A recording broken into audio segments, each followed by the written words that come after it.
જય શ્રી કૃષ્ણ। જાણો ભગવાન શ્રી કૃષ્ણ આપણા સારથી ક્યારે બને છે કે જ્યારે મહાભારત રૂપી યુદ્ધ નક્કી થઈ ગયું અને તેનો દિવસ પણ નક્કી કરવામાં આવી ગયો, પરંતુ તેના થોડા દિવસ પહેલાં ભગવાન શ્રી કૃષ્ણ દ્વારકા નગરીમાં હતા અને ભગવાન શ્રી કૃષ્ણને મળવા માટે વારાફરતી અર્જુન અને દુર્યોધન એક જ દિવસે જાય છે। ભગવાન શ્રી કૃષ્ણ ત્યારે પોતાના કક્ષમાં આરામ કરી રહ્યા હોય છે। સૌપ્રથમ દુર્યોધન ભગવાન શ્રી કૃષ્ણને મળવા માટે તેમના કક્ષમાં જાય છે અને ભગવાન શ્રી કૃષ્ણનું જે સૂઈ રહ્યા હોય છે ત્યાં તેમનું માથું હોય છે તેના પાછળના ભાગમાં જઈને બેસી જાય છે। આ બાજુ અર્જુન પણ કક્ષમાં પ્રવેશ કરે છે, પરંતુ તે ભગવાનના ચરણોમાં જઈને બેસી જાય છે। જ્યારે ભગવાન શ્રી કૃષ્ણની આંખ ખુલે છે ત્યારે સર્વપ્રથમ ભગવાન શ્રી કૃષ્ણ અર્જુનને જોવે છે અને કહે છે કે હે પાર્થ, તમે શા માટે અહીંયા દ્વારકા પધાર્યા છો, તેનું કારણ મને જણાવશો। ત્યારે પાછળથી દુર્યોધને પણ અવાજ કર્યો કે ભગવાન, હું પણ તમને મળવા માટે આવ્યો છું। ભગવાન શ્રી કૃષ્ણએ દુર્યોધન અને અર્જુનને પૂછ્યું કે તમે બંને જણા અહીં શા માટે આવ્યા છો?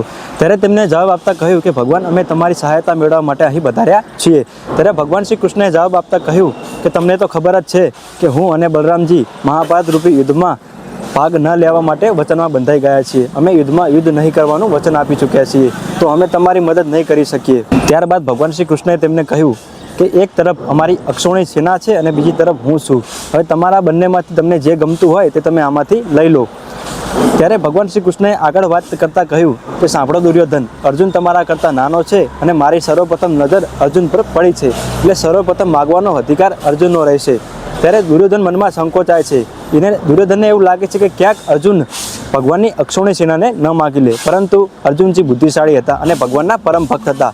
તેમણે કંઈ પણ વિચાર કર્યા વગર સર્વપ્રથમ ભગવાન શ્રી કૃષ્ણને કહ્યું કે હે માધવ, હું તમને સર્વપ્રથમ માગું છું કે તમે મારા સાથે રહીને મારા સારથી બનો। જ્યારે અર્જુન ભગવાન શ્રી કૃષ્ણને પોતાના પક્ષમાં માગી લે છે ત્યારે આ બાજુ દુર્યોધન મનમાં ને મનમાં ઘણો ઉત્સાહ અને આનંદિત થઈ જાય છે, કારણ કે તે ભગવાનની અક્ષોણી સેનાને લેવા માટે ઉત્સુક હતો। દુર્યોધનનું સપનું સાકાર થઈ ગયું હોય તેમ તેને જાણવા મળ્યું અને તે ત્યાંથી ચાલ્યો જાય છે।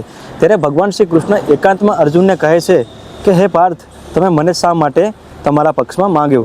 અર્જુન ભગવાન શ્રી કૃષ્ણને કહે છે કે એ માધવ, જ્યારે તમે મારા પક્ષમાં હશો ત્યારે મારી સામે કેટલા પણ લોકો કેમ ન હોય, મારી હાર અસંભવ છે। મારા હરેક ક્ષેત્રમાં મારી વિજય થવાની છે, કારણ કે તમે જગતના પાલનહાર પરમાત્મા છો, તમે સાક્ષાત ભગવાન છો।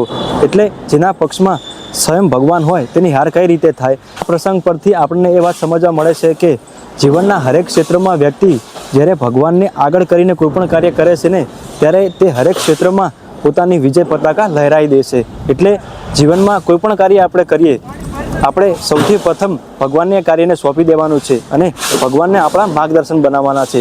જ્યારે ભગવાન આપણું માર્ગદર્શન કરશે ત્યારે આપણે હરેક ક્ષેત્રમાં વિજય થવાની છે। આ વાતથી આપણને એ સમજવા મળે છે કે જ્યારે વ્યક્તિ કે કોઈ પુરુષ ભગવાન શ્રી કૃષ્ણને પોતાના જીવનની દોર સોંપે છે અને તેમને માર્ગદર્શક બનાવે છે, ત્યારે ભગવાન શ્રી કૃષ્ણ સ્વયં તેમના સારથી બની જાય છે અને જીવનના હરેક ક્ષેત્રમાં યોગ્ય માર્ગદર્શન આપીને તેમને હરેક ક્ષેત્રમાં વિજય બનાવે છે। એટલે કોઈ પણ કાર્ય કરો એ પહેલાં ભગવાનને કાર્યને સોંપી દો અને ભગવાનના ભરોસે એ કાર્ય કરો, તમે હંમેશા એ કાર્યમાં વિજય જ મેળવતા રહેશો અને ભગવાન સ્વયં આપણા સારથી બનશે। જય શ્રી કૃષ્ણ।